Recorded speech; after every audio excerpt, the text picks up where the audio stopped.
أيها الذين آمنوا صلوا عليه وسلموا تسليما اللهم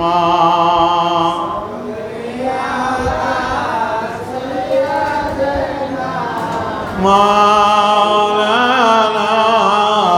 محمد وعلى مولانا محمد اللهم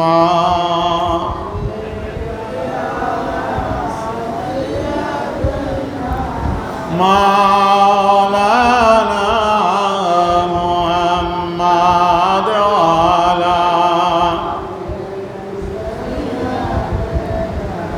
مولانا محمد আল্লাহ তুমি দয়া কর নসিব কর মদিনা দয়াল নবীকে না দেখায়া কবরেতে নিও না আল্লাহুম্মা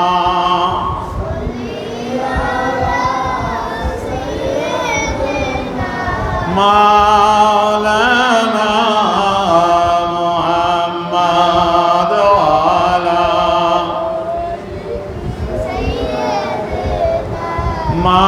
مولانا محمد কোথায় রইলেন দয়াল নবী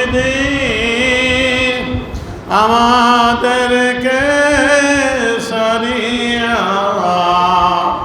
আপনার এতিম উম্মত কান্দে নবী নবী বলিয়া আল্লাহুম্মা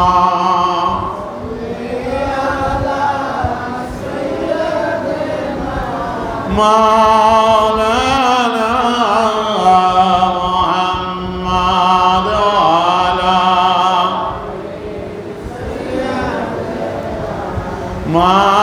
مولانا محمد আমরা সবাই গুনাহগার গো নবীজি আপনায় ছিলাম না সে কারণে রোজ হাসরে আমাদেরকে বইলেন না আল্লাহুম্মা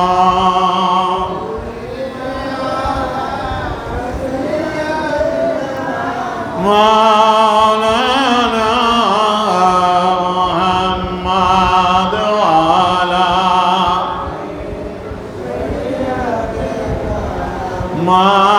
مولانا محمد اللهم صل وسلم وبارك عليه উপস্থিত আমার সম্মানিত মুসল্লিয়ান ইকরাম আসসালামু আলাইকুম ওয়া রাহমাতুল্লাহি ওয়া বারাকাতুহু মহান আল্লাহ রব্বুল আলামিনের দরবারে লাখো কোটি শুকরিয়া যে আল্লাহ রব্বুল আলামিন একটি মাস রমজানের একটি মাস সিয়াম সাধনা আদায় করে আজকে পুরস্কার নেওয়ার দিনে আল্লাহ রব্বুল আলামিনের পক্ষ থেকে পুরস্কার নেওয়ার জন্য আল্লাহ তার ঘরে এসে ঈদের নামাজ আদায় করার জন্য যে আমাদের তৌফিক দিলেন সেজন্য সকলে বলি আলহামদুলিল্লাহ। আল্লাহর হামদের সাথে সাথে লক্ষ কোটি দরুদ ও সালাম সে রাসূল মকবুল সাল্লাল্লাহু আলাইহি ওয়াসাল্লামের রওজায়ে আথারে যিনি এই আজকের দিন পুরস্কার নেওয়ার দিন হিসাবে ঘোষণা করেছেন সে রাসূল মকবুল সাল্লাল্লাহু আলাইহি ওয়াসাল্লামের রওজায়ে আথারে লক্ষ কোটি দরুদ ও সালাম। প্রিয় হাজিরিন, আজ একটি মাস রমজানের রোজা পালন করে রাত্রিবেলা তারাবির নামাজ আদায় করে, নামাজের ভিতরে খতমে কোরআন আদায় করে, ব্যক্তিগতভাবে কোরআনুল কারীম খতম আদায় করেছেন অনেক ভাই বোন। এই একটি মাস সিয়াম সাধনা করে আজকে তার পুরস্কার আল্লাহ ঘোষণা করবেন, পুরস্কার দিবেন। সেই পুরস্কার নেওয়ার জন্য ছুটে ছুটে আসছে সকলে ঈদগাহ ময়দানে, নামাজ আদায় করার জন্য মসজিদের দিকে। আজ এই দৃশ্যটা কেমন, আল্লাহ রাসূল সেই বিষয়টা আলোচনা করেছেন, সেই বিষয়টুকু তুলে ধরার চেষ্টা করব। আল্লাহ পাক যেন আমাদের সকলকে, যারা কষ্ট করে ঈদের নামাজে আসবেন, আল্লাহ রব্বুল আলামিন সকলকে যেন সেই নিয়ামত পুরস্কার লাভ করে বাড়িতে যাওয়ার তৌফিক দান করে, সকলে বলি আমিন। রাসূল মকবুল সাল্লাল্লাহু আলাইহি সাল্লাম ঈদের দিনে কিছু সুন্নত রয়েছে। হযরত জাবের রাদিয়াল্লাহু তাআলা আনহু থেকে বর্ণিত, তিনি বলেন, কানান নবী সাল্লাল্লাহু আলাইহি সাল্লাম ইজা কানা ইয়াউম ঈদিন খালাফাত তরিক। আল্লাহ রাসূল যখন ঈদের নামাজ আদায় করার জন্য যেতেন, ঈদের নামাজ পড়ানোর জন্য যখন ঈদগাহর দিকে যেতেন, রাসূল পাক সাল্লাল্লাহু আলাইহি সাল্লাম রাস্তার একদিক দিয়ে যেতেন, অপর দিক দিয়ে আসতেন। এটি হলো সুন্নত। আমরাও চেষ্টা করব যখন ঈদগাহ বা মসজিদে আসবো ঈদের নামাজ আদায় করার জন্য, একদিক দিয়ে আসবো, আরেক রাস্তা আরেক সাইড দিয়ে যাব। আসলে একটি সুন্নত আমরা আদায় করব। হযরত আনাস রাদিয়াল্লাহু তাআলা আনহু বর্ণনা করেন, কানা রাসূলুল্লাহ সাল্লাল্লাহু আলাইহি সাল্লাম লা ইয়াকদু ইয়াউমাল ফিতর হাত্তা ইয়াকুলা তামারাত। রাসূল মকবুল সাল্লাল্লাহু আলাইহি সাল্লাম ঈদুল ফিতরের দিন যখন ঈদগাহে যেতেন, ইয়াকুলু, আল্লাহ রাসূল তামারাত, খেজুর খেয়ে আল্লাহ রাসূল ঈদগাহর দিকে যেতেন। ইয়াকুলা হুন্না উতরান, বেজোর সংখ্যা একটি বা তিনটি। আল্লাহ রাসূল সেই খেজুর খেয়ে ঈদগাহে যেতেন, মিষ্টি খেয়ে।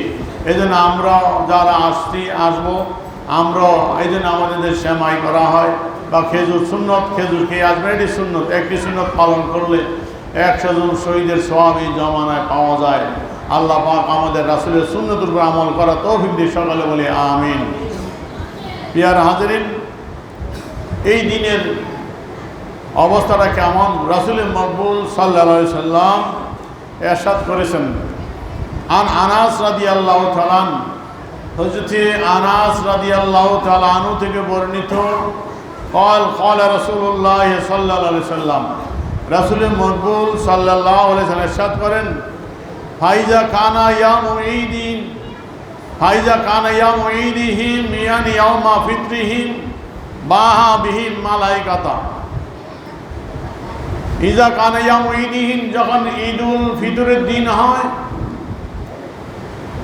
বাহা বিহিম মালাইকাতাহু, আল্লাহ পাক তার এই বান্দাদের নিয়ে যারা একটি মাস কষ্ট করে রোজা পালন করেছে, খতমে কোরআন আদায় করেছে, বিভিন্ন ইবাদত বন্দেগীর মাধ্যমে রমজান মাসকে তারা পালন করেছে, আল্লাহ রাব্বুল আলামিন সেই রোজাদার ব্যক্তিদের যখন তারা ঈদগাহর দিকে যায়, আল্লাহ সেই বান্দাদের নিয়ে ফেরেশতাদের সাথে গর্ব করেন, বলেন সুবহানাল্লাহ।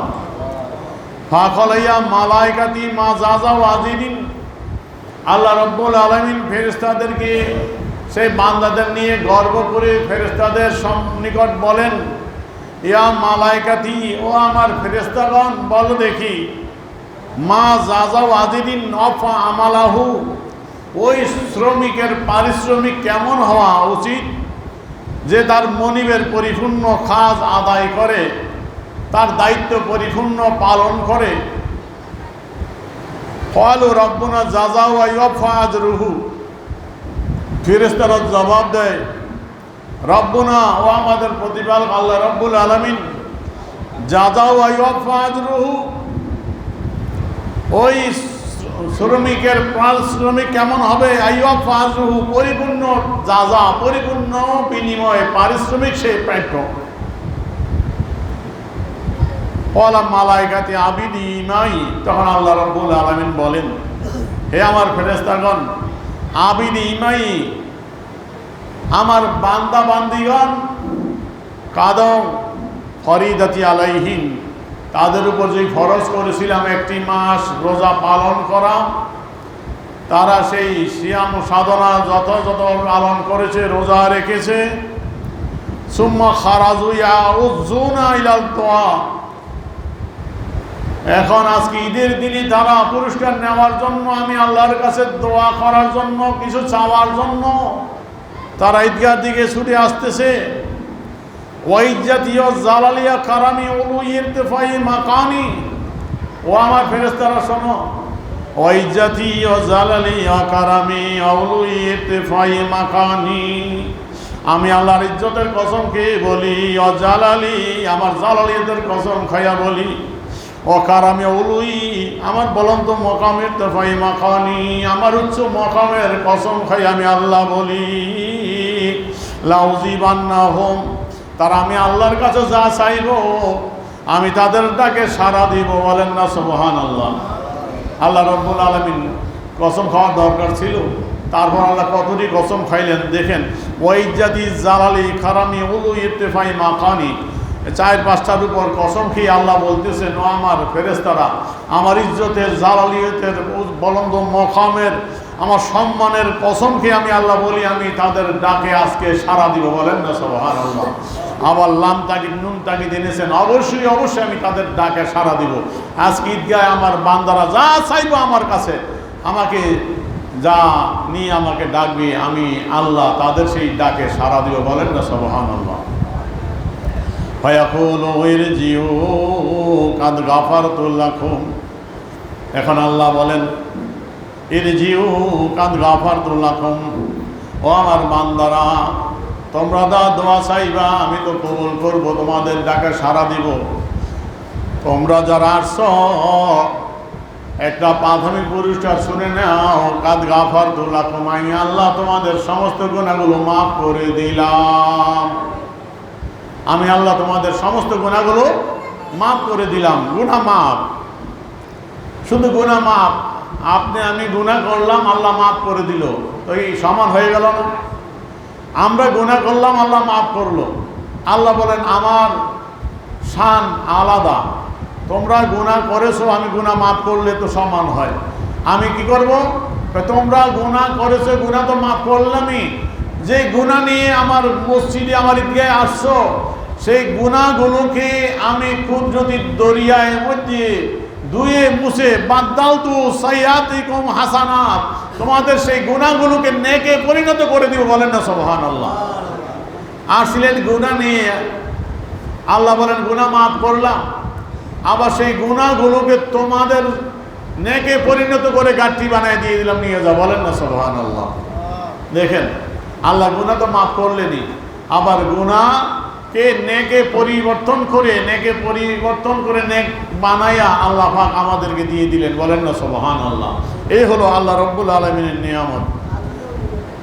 ক্বালা ফায়ারজিউনা মাগফুরান লাহুম, আল্লাহ রাসূল বলতেছেন, তখন ঈদগাহ থেকে ঈদের নামাজ আদায় করে মসজিদ থেকে যখন আল্লাহর বান্দারা চলে যায়, ফায়ারজিউনা মাগফুরান লাহুম, তাদের গুনাহগুলো আল্লাহ মাফ করে দেয়, তারা মাসুম বেগুন হয়ে যায়। বলেন না সুবহানাল্লাহ।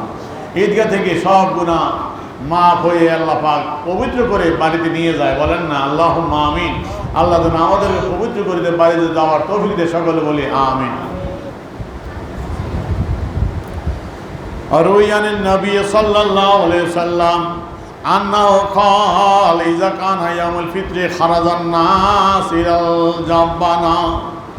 আল্লাহ রাসূল বলতেছেন, এই দিনটার বর্ণনা বিভিন্ন আল্লাহ রাসূল করেছেন। খুশি কি অবস্থা দেখেন, বান্দা একটা মাস কষ্ট করেছে, আল্লাহ আজকে কেমন খুশি। আল্লাহ রাসূল বলতেছে যে ঈদুল ফিতরের দিন যখন মানুষ ঈদগাহর দিকে রওনা দেয়, ইত্তালা আল্লাহু তাআলা আলাইহিম, আল্লাহ সেই বান্দাদের দিকে উকি ঝুঁকি মেরে দেখে। বলেন না সুবহানাল্লাহ। আল্লাহ তো এমনিই দেখে, কিন্তু আল্লাহ কেমন খুশি সেটা বোঝার জন্য আল্লাহ রাসূল বলতেছে, ইত্তালা আল্লাহু তাআলা আলাইহিম, আল্লাহ সেই বান্দাদের দিকে বিভিন্ন উকি ঝুঁকি মেরে দেখে। বলেন না সুবহানাল্লাহ। ইত্তালা বলা হয় সিবা দেখানো। এটা আলাদা একটা নজর। এটা কেমন যে আগের জমানায় যখন পাত্রীকে দেখার জন্য পাত্র আসতো, তখন পাত্রী কিন্তু চোখ খুলতো না, চোখ বন্ধ করে বসে থাকতো, একটা লজ্জা ভাব ছিল। এখন তো আলাদা জিনিস আর কই লাভ নেই, তখন চোখ খুলতো না। যখন পাত্র দেখে দুটো চলে যেত, তখন ওই মেয়ের ভাবি বা যারা থাক তারা বলতো আয় আয়, ওই জানালা দিয়া পর্দা সিপা ওখানে তাকায় দেখতো, ওই ছেলেটাকে দেখাইতো। ঠিক কিনা জোরে বলেন? এইটা হলো আলাদা দেখার একটা মজা, আলাদা সিপা সিপা তাকানো। এখন আল্লাহ রাসূল বলতেছেন, আল্লাহ ওই বান্দারা যখন ঈদগার দিকে যায়, ঈদের নামাজ পড়ে, আল্লাহ এমনভাবে ওইরকম ভাবে তাকায়, বলেন না সুবহানাল্লাহ। আল্লাহ তো এমনি দেখে, তারপর বোঝানোর জন্য আল্লাহ কেমন খুশি সেটা বোঝানোর জন্য বলতেছেন। তারপর আল্লাহ বলেন, ফায়াকুলু ইবাদি লিসুমতুম ওয়া লিসাল্লাইতুম, আমার বান্দারা আমার জন্য রোজা রেখেছে, নামাজ পড়েছে, ইনসারিফু মাগফুরান লাকুম, যাও যাও তোমরা ফিরে যাও ঈদগাহ থেকে, তোমরা মাসুম বেগুন হয়ে গেল, বলেন না সুবহানাল্লাহ। অবি হাদিস ইবনে আব্বাস, হযরত আব্দুল্লাহ ইবনে আব্বাস রাদিয়াল্লাহু তাআলা আনহুর একটি হাদিস, ফাইজা কানা লাইলাতুল ফিত্রি সুমিয়াত তিলকা লাইলা লাইলাতুল জায়েজা। আব্দুল্লাহ ইবনে আব্বাস রাদিয়াল্লাহু তাআলা আনহুর হাদিসে বলেন, যখন লাইলাতুল ফিতর, ঈদুল ফিতর রাত্র হয়, রাত্রের নাম হলো লাইলাতুল জায়েজা, পুরস্কার নেওয়া রাত্র। ইজা কানা গাদাতুল ফিতর, যখন সকালবেলা হয়, বাসাল্লাহু মালাইকাতাহু ফি কুল্লি বিলাদ, যখন সকাল হয়ে যায়, আল্লাহ রাব্বুল আলামিন তার রহমতের ফেরেশতাদেরকে জমিনের মধ্যে পাঠাইয়া দেন। ফায়া বিতুন ইলাল আরদ, তারা জমিনের মধ্যে চলে আসে। ওয়াকুনা আলা ফাবিসিকাত, তার রাস্তার অলি গলির মধ্যে দাঁড়ায়া যায়, বলেন না সুবহানাল্লাহ। আজকে আপনারা যারা এই মসজিদে আসতেছেন, যতটা মোড়ে দিয়ে আসছেন, কতটা মোড়ের মধ্যে ফেরেশতারা ইস্তেকবাল দিয়েছে, বলেন না সুবহানাল্লাহ। যখন মন্ত্রী, এমপি, কোনো সরকারি লোক বা বিশেষ মেহমান আসে, তখন তাদেরকে রিসিভ করার জন্য দেখবেন রাস্তায় রাস্তায় লোকজন লাল পতাকা বিভিন্ন কিছু নিয়ে দাঁড়িয়ে থাকে। ঠিক কিনা জোরে বলেন? ফুল টুল নিয়ে দাঁড়িয়ে থাকে, ইস্তেকবাল দেয়, সম্বর্ধনা জানায়, স্বাগতম জানায়। তাই আজকে আল্লাহর রহমতের ফেরেশতাদেরকে জমিনে পাঠাই দিয়েছেন আল্লাহ। এই রহমতের ফেরেশতারা জমিনের ভিতর দাঁড়ায়। কোথায়? প্রত্যেকটা রাস্তার অলি গলিতে মোড়ে মোড়ে তারা দাঁড়িয়ে থাকে, এবং দাঁড়িয়ে দাঁড়িয়ে ইউনাদুনা বিসাউতিন, এমন আওয়াজে ডাকতে থাকে যে আওয়াজ কুল্লু মান খালাকাল্লাহু তাআলা লিল জিন্নি ওয়াল ইনস, জিন ইনসান ছাড়া আল্লাহর সমস্ত মাখলুকাত শুনতে পায়। ওই ফেরেশতারা বলে, ফায়াকুলুনা ইয়া উম্মাতা মুহাম্মাদিন উখরুজু ইলা রাব্বিন কারীম, ও উম্মতে মুহাম্মদি সাল্লাল্লাহু আলাইহি সাল্লাম, বসে থেকো না ঘরের মধ্যে, উখরুজু, বের হয়ে যাও, বের হয়ে যাও, ইলা রাব্বিন কারীম, দয়াময় আল্লাহর উদ্দেশ্যে ঈদগাহ মসজিদের দিকে ছুটে চলো। ইউতাল জাজিলা, আল্লাহ তোমাদেরকে বিরাট পুরস্কার দান করবে। ইয়াগফিরুজ জামবাল আযীমা, তোমাদের বড় বড় গুনাহগুলো আল্লাহ মাফ করে দিবে। ফাইজা বারাজু ইলা মুসাল্লাহুম, যখন বান্দারা মুসাল্লার দিকে রওনা দেয়, ইয়াকুলুল্লাহু তাআলা লিমালাইকাতিহি, আল্লাহ তার ফেরেশতাদের ডাক দিয়ে বলে, ইয়া মালাইকাতি, ফায়াকুলুনা লাব্বাইক সাদাইক, ফেরেশতারা জবাব দেয়, আল্লাহ আমরা উপস্থিত, প্রস্তুত, লাব্বাইক ও আল্লাহ। ফায়াকুলু লাহুম, আল্লাহ ফেরেশতাদের জিজ্ঞাসা করে, মা জাযাউ আজরিন জামিল আমালাহু, ওই শ্রমিকের, ওই কর্মচারীর পারিশ্রমিক কেমন হওয়া উচিত, যে শ্রমিক যথাযথ তার দায়িত্ব পালন করে। ফায়াকুলুনা ইলাহুনা সাইয়্যিদুনা মাওলানা তুওয়াফি আজরুহু, ফেরেশতারা জবাব দেয়, ও আল্লাহ, ও আমাদের মানমনি, ও আমাদের রব, ওই শ্রমিকের পারিশ্রমিক পরিপূর্ণ হওয়া উচিত। ক্বালা ফায়াকুলু জালিলু জাল্লা জালালুহু, তখন আল্লাহ রাব্বুল আলামিন তিনি ঘোষণা করেন, উশহিদুকুম ইয়া মালাইকাতি, ও আমার ফেরেশতারা গো, আজকে তোমাদেরকে আমি সাক্ষী রাখলাম, ইন্নী কাযালতু সাওয়াবা সিয়ামিহিম মিন শাহর রমাদান ওয়া কিয়ামিহিম, আমার বান্দার একটা মাস রোজা রেখেছে, একটা মাস কিয়ামুল লাইল আদায় করেছে, তারাবির নামাজ পড়েছে, খতমে কোরআন আদায় করেছে, এগুলোর জন্য আমি কি দিব? আমি দিলাম রেজাই মাগফিরাতি, আমি আল্লাহর সন্তুষ্টি দান করে দিলাম, আমি আল্লাহর মাগফিরাত দিয়ে দিলাম, আমি আল্লাহ বান্দাদের উপর রাজি হয়ে গেলাম। আল্লাহ যদি রাজি হয়ে যায় আর কি রাখে বাকি? আল্লাহ আল্লাহু আকবার, ইয়া রাসূলুল্লাহ সাল্লাল্লাহু, ইয়া রাসূলুল্লাহ সাল্লাল্লাহু, জিন্দাবাদ জিন্দাবাদ। আল্লাহ যদি রাজি হয়ে যায় আর কিছু বাকি আসেনি। মানলাউল মাওলা ফালাউল কুল, মাওলা যার সব তার। আল্লাহ যদি আপনার উপর রাজি হয়ে যায়, আল্লাহ যদি আপনার হয়ে যায় আর কি দরকার? এই জন্য আল্লাহ বলছে আসৌমুলি ওয়া নাযিবিহি, রোজা আমার জন্য এটা বিনিময় আমি দিব, মানে আমি তার বিনিময়। বলেন না সুবহানাল্লাহ। রোজার বিনিময় আল্লাহ যদি হয়ে যায় আর কি থাকে রোজাদারের দরকার? আজ পুরা কভাইল্লারে যার রোজা রাখেন একটা মাস পাইয়া, জেসেম ভালো স্বাস্থ্য ভালো, ফুস করে পর্দার ভাগ দিয়া হোটেলের ভিতরে যাইয়া গিয়া খাওয়া দাওয়া করছে অসংখ্য। আমি তো দেখেছি, আপনারা দেখেছেন, দেখেন নাই? ছোট ছোট বাচ্চারা রোজা রাখেন। আমার এই নাতি এবার রোজা রাখছে, আলহামদুলিল্লাহ। আমার এই বাতিজার ছেলে, আমার ছেলে রোজা রাখছে। শুধু রোজা রেখে একদিন রোজা রাখলো, 105-6 দিন রোজা রাখার পর হঠাৎ ডায়রিয়া হয়ে গেল। পাতলা পাখানা বললাম বাবা ভাঙবে না, আমি রোজা ভাঙবো না, ভালো হয়ে যাবো। দুপুরে মাদ্রাসায় নিয়ে একটু উঠাইলাম, গোসল করতে পারছি, তখন অবস্থা ভালো না। তারপরে হাসপাতাল নিয়ে গেলাম, সেলেন টেনে দিয়ে আনলাম। ওই দিন 1 সপ্তাহ 7টায় অ্যান্টিবায়োটিক খাওয়াইছে, অনেক ওষুধ খাওয়াইতে পরে, তারপরে 1 সপ্তাহের মতন ওষুধ ছিল। তারপর সুস্থ হওয়ার পর ইনশাল্লাহ আবার পরিপূর্ণ রোজা রাখতে পারছি, আলহামদুলিল্লাহ। আমরা যদি ছোট বাচ্চাদের অভ্যাস করাই তাহলে ওই বড় হওয়ার পর আর হোটেলে ঢুকতো না। দোষ আমাদের বাপ মার। আমরা মায়া করে শুকিয়ে দেবো, চিকন হয়ে যাবো, হারে বাচ্চারা কি অবস্থা, কষ্ট হইব। এই কষ্ট করবো, কষ্ট হইব দেখে রোজা রাখার অভ্যাস করি না। তারপরে এই যে বড় হওয়ার পর, রোজা ফরজ হওয়ার পর ওই ফুক ফাঁক দিয়া, পর্দার ফাঁকে দিয়া হোটেলে ঢুকে দিয়া খাওয়া দাওয়া করে। ঠিক কিনা জোরে বলে? নাউজুবিল্লাহ, হেফাজত করবে। এরা ফোরা খাবাইলে আজকে তাদের জন্য এই পুরস্কার নাই। ঠিক কিনা জোরে বলেন?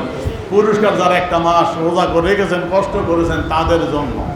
আল্লাহ বলতেছেন বান্দার আমার জন্য কষ্ট করে রোজা রেখেছে, এর বিনিময়ে আমি আল্লাহ তাদেরকে আমার সন্তুষ্টি দিয়ে গেলাম। বলেন না সুবহানাল্লাহ।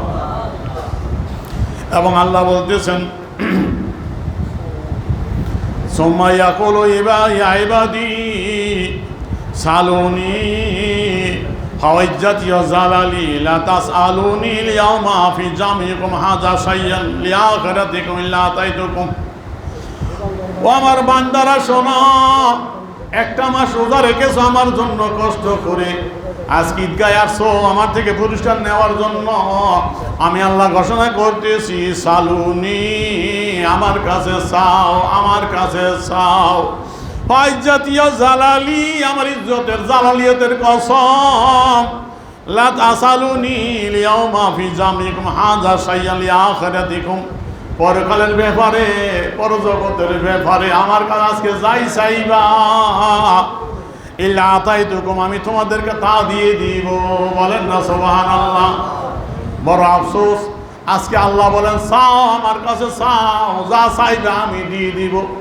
কিন্তু আমাদের কিছু ভাই আছেন কখনো সালামটা ফিরাইব, সালামটা ফিরানোর সাথে সাথে বরকির ফালের মতো দৌড় হইয়া যাই। ঠিক কিনা জোরে বলেন? আল্লাহ এদেরকে হেফাজত করুক, হেদায়েত করুক, সকলে বলি আমিন। খুতবা শোনা ওয়াজিব। আল্লাহ বলেন চাও, কিছু মানবতার দোয়ার মধ্যে শরীর, দোয়ার অনেক গুরুত্ব। আজকে আল্লাহ বলেন চাও, যা চাও আমি আল্লাহ তা দিব। আমরা দোয়ার মধ্যে বুরুকে করে দোয়া থুই আমরা দৌড় দিই, কখনো বাইরে হইব। আল্লাহ এদেরকে হেদায়েত করি, সকলে বলি আমিন। বড় আফসোস ভাই, আমাদের পরিবর্তন হয় না। গত ঈদেও বলছিলাম, ঈদের নামাজের সাথে চুল কাটার কোনো সম্পর্ক নেই। চুল কাটার সাথে ঈদের নামাজের সাথে ঈদের লাগে কোনো সম্পর্ক নেই। কিন্তু নামাজ কালাম নাই। আমাদের সন্তানগুলো, যুবকগুলো নামাজ নাই, কালাম নাই। এশার সময় বীর, মাগরিবের সময় বীর, ফজরের সময় বীর, সেলুনের বাইরে ওই চেয়ার দিয়া বসাইয়া সিরিয়াল করাইয়া সব পুরা কাটিং যত আছে হারাম দিয়ে কাটিং, চুল কাটার নোশান চলছে। ঠিক কিনা ধরে বলে? এখানটা সাইসা মাইচা হুতায় আলাই হেন্দারাকে বাবদি বাসা, বাউরি বাসা, বাউরি চৌধুরীবাসী বাসা করার জন্য এটি হারাম চুল কাটা। এই ব্যাপারে তো আমরা কোনো মৌলবী সাহেব কিছু কই না। মিডিয়ার মধ্যে এগুলো তো আলোচনা করি না। মিডিয়ার মধ্যে আলোচনা করি যেটা চলে আসছে সমাজের মধ্যে, যুগ যুগ ধরে চলে আসে ঈদের নামাজের পর মুআনাকা করা, ঠিক কিনা জোরে বলেন? সারা বিশ্বে কোলাকুলি করছে ঈদের নামাজের পর, ঠিক কিনা জোরে বলেন? আজ শুরু হয়েছে এই মুআনাকা কোলাকুলির বিরুদ্ধে ফতুয়া, হারাম বেদাত, কত কিছু, ঠিক কিনা জোরে বলেন? চুল কাটা যে হারাম এইভাবে কাটছে যুবক সমাজ, কই কোনো মৌলবী সব মিডিয়ার মধ্যে তো বলেন না চুল এটা কাটতো না, দেখাইতে পারবেন? নামাজ নাই, ফজরের সময় নামাজ যাই দেখি ছেলের মধ্যে ভিড়, চুল কাটছে। এশারের নামাজে যাই, তারাবি যাই, দেখি চুল কাটছে। এদের মধ্যে রাগ করে আমার চুল একটু বড় হয়েছে, কাটতে যাই নাই ছিল না। চুল কাটা সুন্নাত। রাসূল বাবরি রাখছেন 3 প্রকার, লিম্বা জিন ওফরা। যারা বাবরি রাখেন, বাবরি রাখতে পারবেন, সুন্নত। আর বাবরি না রাখলে এক সমানে চুল কাটতে হবে, সামনে ডাইনে পিছে উপরে সব সমান। এইখানটা সাইচ্ছা হতে আলাইবেন, উপরে রাখবেন বাবরি, চোরের মতন। এটি হারাম, হারাম, হারাম, এই চুল কাটা হারাম। আজকে দেখি মা বোন যারা আছেন ছোট বাচ্চা নিয়ে যায়, ছেলেনের বাসায় মায়ের শাঁসে ছেলেরা লোক জিজ্ঞাসা কেমনে কাটতাম, ওই যে ছবিটা দেখা যায় এমনি এক্সারসাইজ এক পুষ দিছে, এমনি প্রেজেন্ট করে দেন, বলেন নাউজুবিল্লাহ। এই মায়ের বাচ্চা নষ্ট করে, ঠিক কিনা জোরে বলেন? আমিও দেখি, ছিলেন আপনারা দেখেন না ভাই, সত্য না মিথ্যা? তাহলে এই অবস্থা আমাদের যুবক সমাজ, আল্লাহ এদের হেদায়েত করুন, সকল বলি আমিন। দেখেন মুআনাকা ঈদের নামাজের পর কোলাকুলি করা, এটি একটা উত্তম আমল, যুগ যুগ ধরে চলে আসছে। হাদিসে তো না ঈদের নামাজ রাসূল কোলাকুলি করছে, হাদিসে আসেনি রাসূল নিষেধ করছে? নিষেধ করছে, দেখাইতে পারবা? তো একটা উসুলের কায়দা, আদমু জিক্রি শাই লা ইয়াস্তালজিমু আদমু সুবুতিহি। যদি কোনো বিষয়ের উল্লেখ না থাকে, ওই উল্লেখ না থাকা দলালত করে না, বুঝায় না ওই জিনিসটা নাই। মুআনাকা সুন্নত, রাসূল সাহাবায়ে অনেকের সাথে মুআনাকা করেছেন। সুতরাং মুআনাকা আমরা কেন করি? ঈদের নামাজের পর আমরা মিলে যাই রাগ গোসা দূর করার জন্য, ঠিক কিনা জোরে বলেন? এটা মহব্বত সৃষ্টি করার জন্য। রাসূল হাদিস মাকাসাতুল হাসান আহমদ আল্লামা সাখাবী রাহমাতুল্লাহ বর্ণনা করছেন, তিবরানী অন্যান্য হাদিসের হাওলা দিয়ে, মা রাওয়াহুল মুসলিমুন হাসানান ফাউইন্দালে হাসান। মুসলমানগণ যে কাজটাকে ভালো মনে করে, আল্লাহ সেটা ভালো মনে করেন, বলেন না সুবহানাল্লাহ? তো সারা বিশ্বের মুসলমান ঈদের নামাজের পর কোলাকুলি করছে, এটা ভালো মনে করে না খারাপ মনে করে? রাসূলের হাদিস বলে মুসলমানগণ যে কাজটা ভালো মনে করে, এটা আল্লাহর নিকটে ভালো, বলেন না সুবহানাল্লাহ? তাআমুলুন নাস আল ইজমা, উসুলের কায়দা, যেটা সমস্ত মুসলমানগণ করে এটা এজমার মতো হয়ে যায়। সব ঈদের নামাজ আবার মুআনাকা করছে, ঠিক কিনা জোরে বলেন? সারা বিশ্বে চলছে, সব জায়গায় চলছে, জলে কিছু করে না। শত বছর ধরে মুরব্বীরা করছে, কি করে নাই? এখন ফতোয়া শুরু হয়েছে, মুআনাকা কোলাকুলি করবেন না, বেদাত, হারাম, গুনাহ। যে গুনার কাজ, এইটি তো ব্যাপারে মুখ খোলেন না আপনারা। যেটা চলে আসতেছে এখানে ফেতনা সৃষ্টি করতেছে আপনারা, ঠিক কিনা জোরে বলেন? এই ফেতনাবাজি থেকে আল্লাহ হেদায়েত করুন, সকলে বলি আমিন।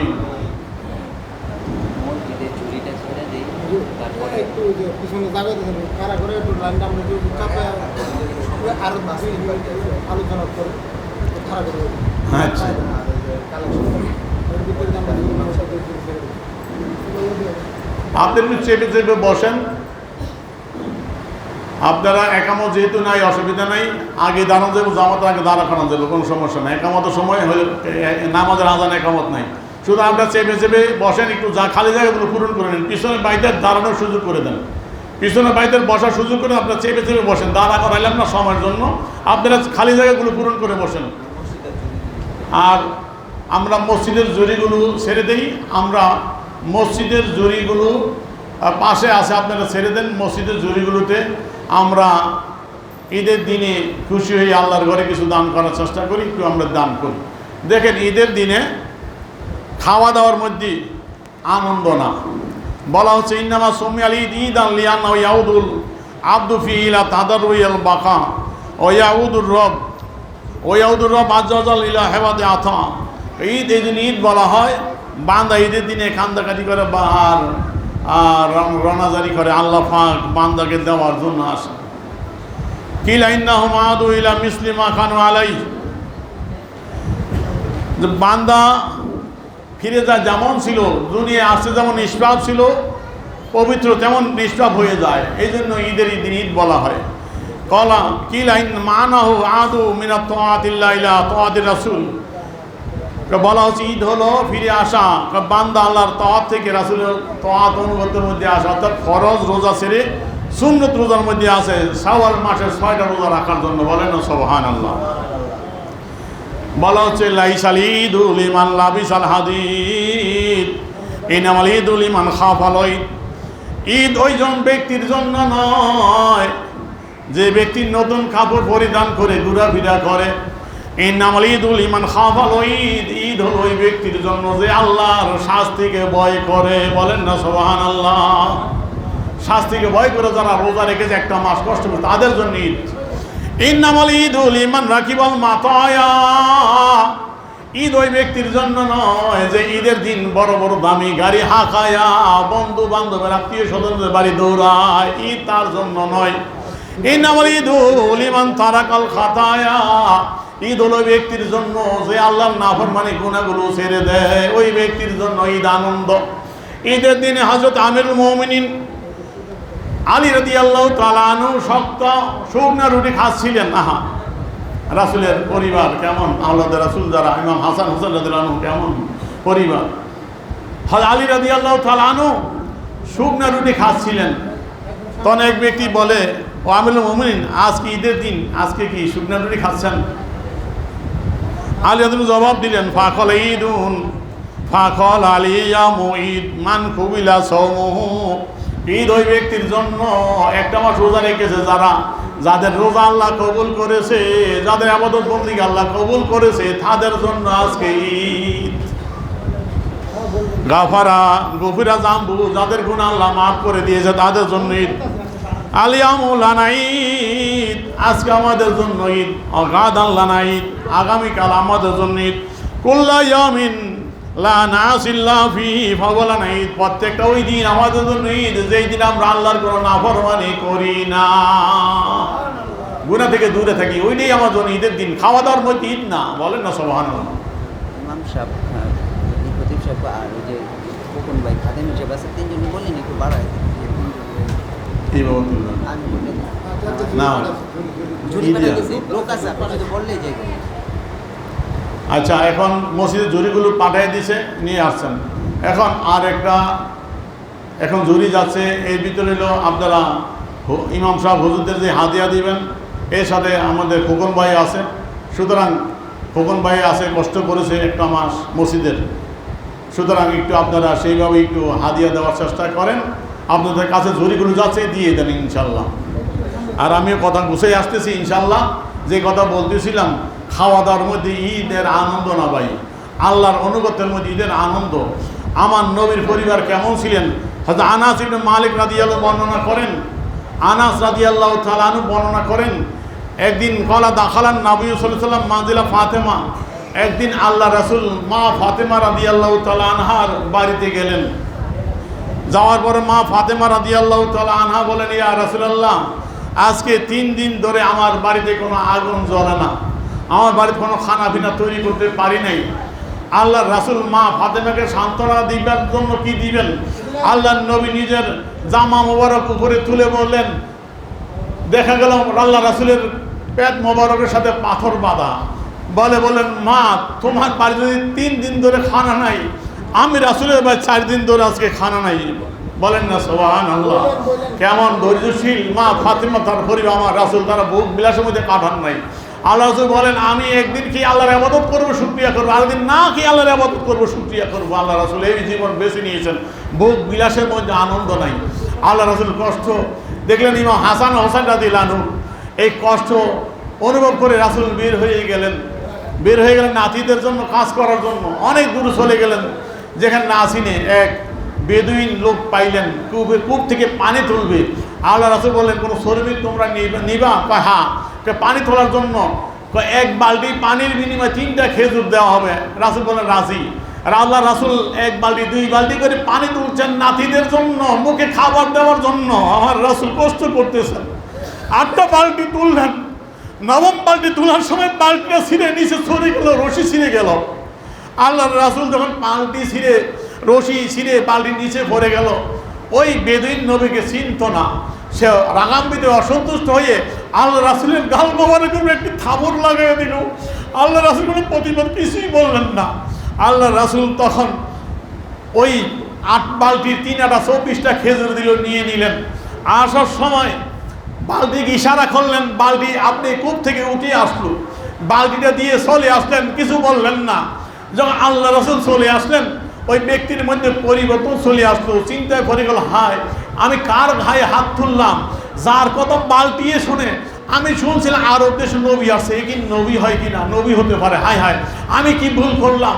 তিনি তখন আফসোস করে তিনি একটা চাকু দিয়ে তার হাত, যে হাত দিয়ে আমার নবীর গালে কামড় বসাইছিলেন, সেই হাতটা চাকু দিয়ে কেটে ফেললেন। চাকু দিয়ে কেটে ফেললে নবীর সন্তানে বের হয়ে আসলেন। এদিক দিয়ে আল্লাহ রাসূল চলে আসলেন, যে নাতির জন্য কষ্ট করেছেন সেই নাতির বাড়িতে চলে আসলেন, মা ফাতেমার বাড়িতে চলে আসলেন। 2 নাতিকে 2 রান মোবারকে বসাইয়া ওই খেজুর খাওয়াচ্ছিলেন, 2 নাতিকে দিতেছিলেন। এদিক দিয়ে ওই বেদুইন রাসূলকে খুঁজে খুঁজে আসলো, মসজিদ নববীতে চলে গেল। যাইয়া দেখে আবু বকর সিদ্দিক সাহাবায়ে অনেক আছেন, বলল, ও আপনাদের নবী কোথায়? তখন দেখে হাত টকটক করে রক্ত পড়তেছে, হাত কাটা হাত, এক হাতে। আল্লাহ রাসূল খুঁজে দেখলো মা ফাতেমার বাড়িতে চলে আসলো। যখন আল্লাহ রাসূলকে সংবাদ দেওয়া হলো, দেখলো রাসূল 2 নাতিকে খেজুর খাওয়াচ্ছে। তখন আল্লাহ রাসূল গেলেন, দেখলো ওই লোক, যাওয়ার পর বলে, ইয়া রাসূলুল্লাহ আপনাকে আমি চিনতে পারি নাই। না চিনি, আপনার গায়ে হাত তুলেছি, আমি যে হাত দিয়ে আপনাকে আঘাত করছি এই হাত আমি নিজেই কেটে ফেলছি, আমার হাত কেটে ফেলছি, দেখেন আমাকে মাফ করে আপনি আপনার উম্মত হিসাবে কবুল করে আমাকে মুসলমান বানায় দেন, বলেন না সুবহানাল্লাহ। ওই ব্যক্তি ইমানদার হয়ে গেল, আল্লাহ রাসূল তাকে কলমা পড়ে মুসলমান বানিয়ে দিলেন। আর দয়ার নবী খবর দিছে, কিছু ভুলে গেলেন, আল্লাহর নবী থুতু মোবারক লাগাইয়া তার হাতের ভিতরে মালিশ করে হাত লাগাই দিলেন, জন হয়ে গেল, বলেন না সুবহানাল্লাহ। নবীর থুতু মোবারকের মধ্যে শেফা, বলেন না সুবহানাল্লাহ। আল্লাহ পাক আমাদেরকে নবীর ভালোবাসার মধ্যে রাখুক এবং ভোগ বিলাসের মধ্যে যেন আমরা ডুবে না থাকি। হ্যাঁ, যতটুকু অর্থ দরকার ততটুকু তো দিবেই আল্লাহ, কিন্তু আমরা যেন ভোগ বিলাসের মধ্যে ডুবে না যাই, আল্লাহ রাসূলকে ভুলে না যাই। সুতরাং আমরা ঈদের দিন থেকে শিক্ষা নেব, শুধু খাওয়া দাওয়ার মধ্যে আনন্দের মধ্যে না, আল্লাহর নাফরমানি যেন আমরা বর্জন করতে পারি। আমরা যেমন খাবো গরিব মিসকিনকে দিতে পারি, আল্লাহ পাক সেই তৌফিক আমাদের দান করে, সকলে বলি আমিন। সব আসছে জুরিগুলো, তাহলে আমরা একটু নামাজের দেখাই দিচ্ছি। পিয়ারা হাজিরে একটু নামাজের সময়টা নামাজের নিয়ম আমরা বছরে 2 বার পড়ি, হয়তো ভুল হবে, এই জন্য শুধু আমরা ঈদের নামাজের নিয়ত করবো, যা আমি পারি আমি নিয়ত করবো।